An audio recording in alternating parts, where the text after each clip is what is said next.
Olá, o Interesse Público começa agora, que você acompanha reportagens e entrevistas sobre a atuação do Ministério Público Federal na defesa dos direitos do cidadão, do patrimônio público e do meio ambiente. Veja os destaques do programa de hoje. MPF em São Paulo recorre à Justiça e consegue anular processo seletivo para obras do PAC, que dispensou irregularmente o concurso público. Na Paraíba, o Ministério Público Federal faz audiência pública para debater meios de dar mais qualidade de vida à população cigana do estado. MPF em Novo Hamburgo, Rio Grande do Sul, defende mais transparência contra a sonegação fiscal no país. Procuradores regionais eleitorais de todo o Brasil se reúnem em Brasília e traçam as estratégias de trabalho para as eleições do ano que vem. E veja também, iniciativas de interesse público do MPF recebem menção honrosa no Prêmio Inovare, a principal premiação do meio judiciário. Essas e outras notícias agora, aqui no Interesse Público, um programa do Ministério Público Federal.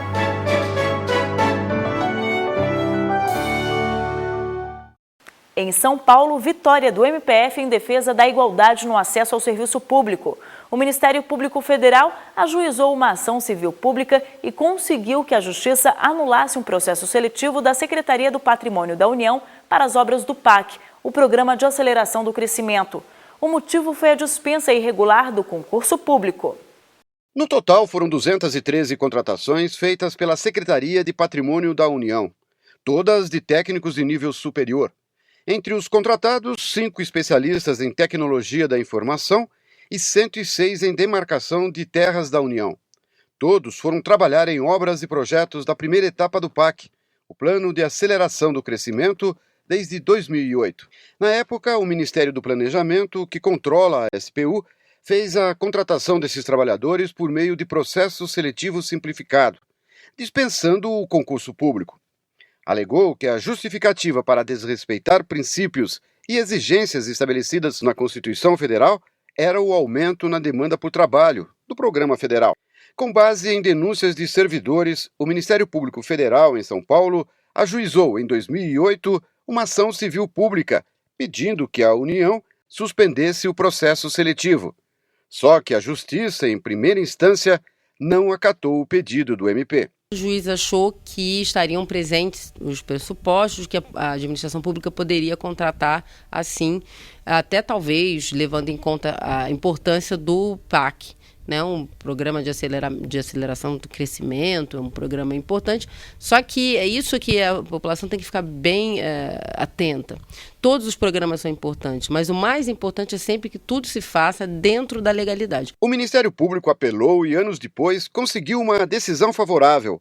O Tribunal Regional Federal acaba de determinar a anulação do processo seletivo da Secretaria de Patrimônio da União.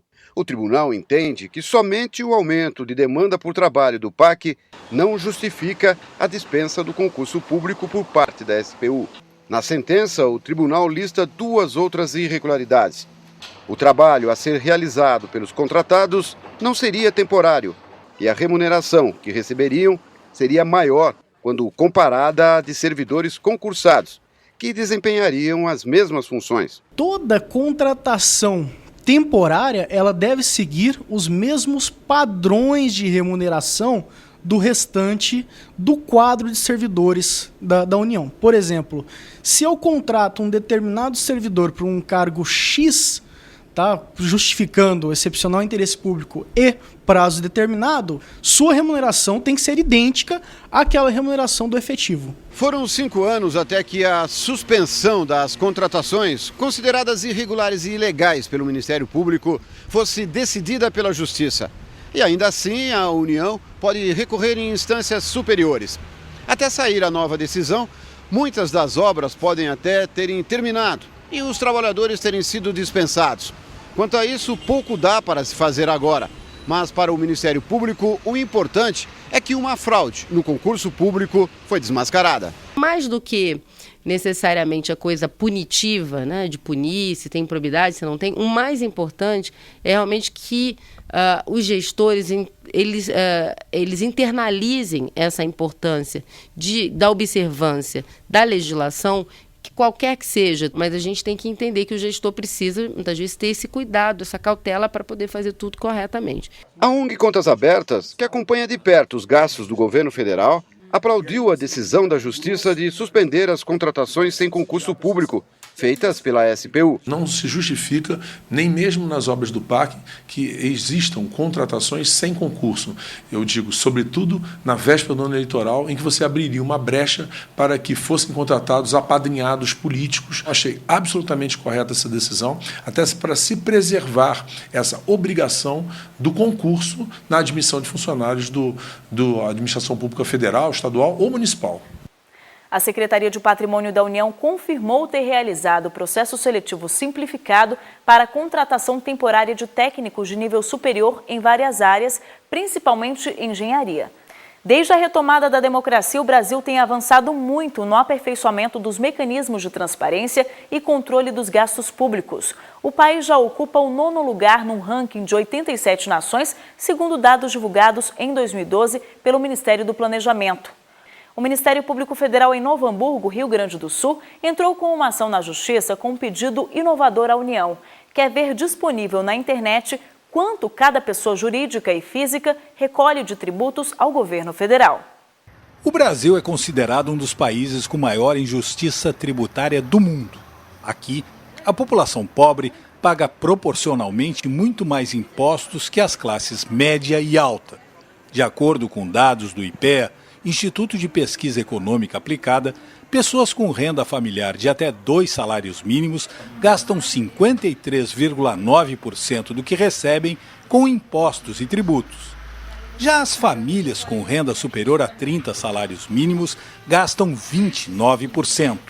Um estudo do SEBRAP, Centro Brasileiro de Análise e Planejamento, também comprova que o empregado brasileiro paga mais tributo direto que o patrão. O patrão contribui com 32,6% sobre a empresa e o empregado com 68,4% sobre sua renda.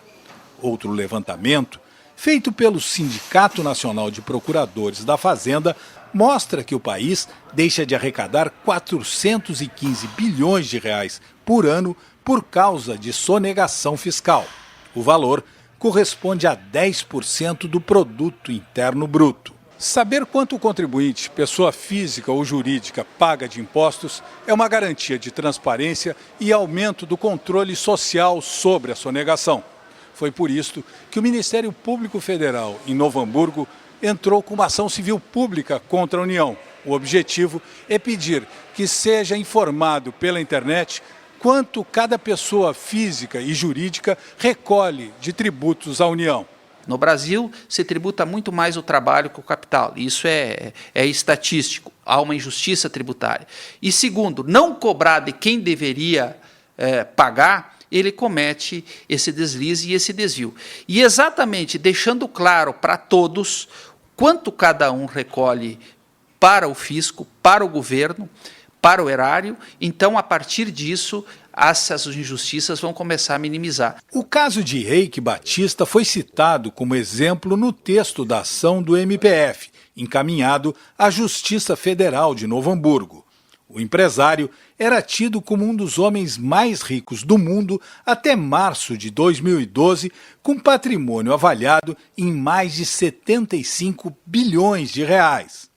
Sofreu uma perda significativa de bens e aplicações neste ano. E ninguém sabe quanto ele pagou de impostos e tributos. Nas ruas, a população aprova a iniciativa do Ministério Público Federal. Eu acho louvável a atitude dele, porque tem que haver transparência. Está de parabéns por essa iniciativa.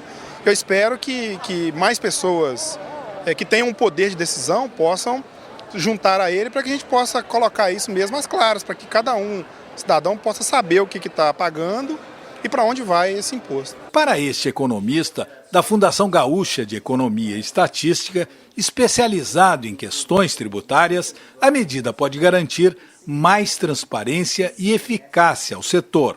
No momento que a gente tem mais transparência ao comprar um produto e sabendo para quem ele está pagando, se é para o nível federal, se é para o nível estadual ou municipal, acho que isso aí é um primeiro passo importante. Eu digo primeiro passo porque ainda devem ser dados muito outros passos. No próximo bloco, MPF na Paraíba promove audiência pública para debater meios de dar mais qualidade de vida à população cigana do estado. É daqui a pouco.